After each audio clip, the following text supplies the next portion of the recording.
Hello guys, welcome back to my YouTube channel where we simplify all things crypto. Today we're reviewing Trust Wallet, one of the most popular cryptocurrency wallets out there. If you're considering it, stick around because I'll break down the pros, cons, and key features all in just 2 minutes. Let's get started.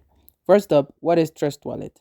It's a free non-custodial crypto wallet that supports over 4.5 million assets, including Bitcoin, Ethereum, Binance, Smart Chain, NFTs, and more. You own your private key, meaning you are in full control of your funds, perfect for security conscious users. Now, let's talk features.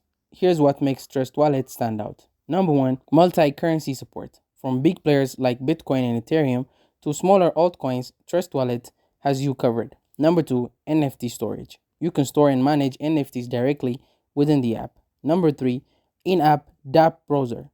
It lets you interact with decentralized apps for staking, trading, and more.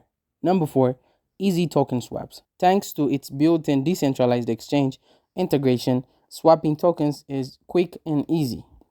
On the security side, Trust Wallet is non custodial, meaning you're in charge of your private keys. Remember, no one can recover your wallet if you lose your seed phrase, so keep it safe.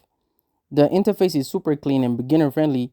Whether you are sending, receiving, or staking, everything is just a tap away. Plus, there is no account setup or KYC required, it's entirely private. But it's not all perfect. Here are a couple of drawbacks. Number one, no desktop version. Trust Wallet is mobile only, which might be inconvenient for some.